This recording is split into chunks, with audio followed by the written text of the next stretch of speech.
আমাদের বাড়ির খুদের এখন আবদার হয়েছে সে এখন সসেজ পিৎজা খাবে। আর একজন আমার কাছ থেকে এই সসেজ পিৎজার রেসিপিটিও চেয়েছিলেন, তাই সহজে কিভাবে এই পিৎজা বাড়িতে বানাবেন আজকে আমি তার ভিডিও নিয়ে চলে এসেছি। বাই দ্য ওয়ে, আমি আপনাদের Trisha and welcome to my channel Trisha sister ট্রিটে। আর আজকে আমি বানাচ্ছি সসেজ পিৎজা। তাহলে চলুন শুরু করা যাক। প্রথমে আমি এখানে কয়েকটা সসেজ নিয়ে নিয়েছি। এবার আমি সসেজটাকে প্রথমে এরকমভাবে হাফ করে তারপরে লম্বা করে কেটে নেব।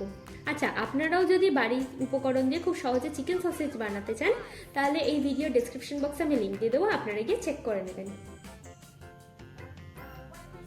দেখুন, সসেজ কাটা হয়ে গেছে। এবার প্যানের মধ্যে 1 চামচ বাটারকে ভালোভাবে গরম করে নিচ্ছি। এবার আমি সসেজগুলোকে দিয়ে দিচ্ছি। এবার আমি এপিট ওপিট করে কিন্তু সসেজগুলোকে আমি ভালো করে ভেজে নেব। দেখুন, আমাদের সসেজ ভাজা কিন্তু একদম হয়ে গেছে। এবার আমি এটাকে একটা বাটির মধ্যে তুলে দেবো। এবার আমি এখানে একটা হোমমেড পিৎজা বেস নিয়ে নিয়েছি আর তার মধ্যে 2 চামচ মতো হোমমেড পিৎজা সস দিয়ে দিয়েছি। আপনারাও যদি ঘরোয়া উপকরণ দিয়ে আমার মতো বাড়িতে খুব সহজে পিৎজা বেস আর পিৎজা সস বানাতে চান তাহলে এই ভিডিও ডেসক্রিপশন বক্সে আমি এটারও লিঙ্ক দিয়ে দেবো, আপনারা গিয়ে চেক করে নেবেন। আমাদের পিৎজা বেসে পিৎজা সস লাগানো হয়ে গেছে। এর মধ্যে আমি এবার চিজ দিয়ে দিচ্ছি।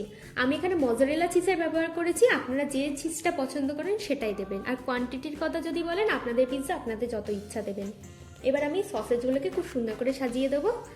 এবার আমি এর মধ্যে কিছু সবজি দেবো। প্রথমেই দিচ্ছি গ্রিন বেল পেপার, তারপরে ইয়েলো বেল পেপার। এবার আমি এর মধ্যে কিছু রেড বেল পেপারও দিয়ে দিচ্ছি। এবারে আমি এর মধ্যে পেঁয়াজ দিয়ে দিচ্ছি। এবার আমি এর মধ্যে সেদ্ধ করা সুইট কর্নও আবার দিয়ে দিচ্ছি। এবার আমি ব্ল্যাক অলিভ দেবো, আপনাদের কাছে যদি থাকে তাহলে দেবেন, নাহলে দিতে হবে না।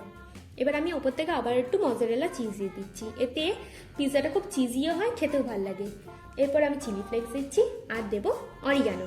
আচ্ছা, এবার বলে রাখি, আপনারা যদি এটাকে মাইক্রোওভেনে করতে চান তাহলে 180 ডিগ্রি সেলসিয়াসে 10 মিনিটের জন্য রাখবেন। আর যদি গ্যাসে করতে চান তাহলে গ্যাসের ওপর এরকম কড়াই বসিয়ে তার উপর স্ট্যান্ড বসিয়ে পিৎজা প্যানটাকে রেখে 5 মিনিট হাই ফ্লেম আর 10 মিনিট একদম লো ফ্লেমে ঢাকনা দিয়ে রান্না করলেই কিন্তু আপনাদের সসেজ পিৎজা একদম রেডি।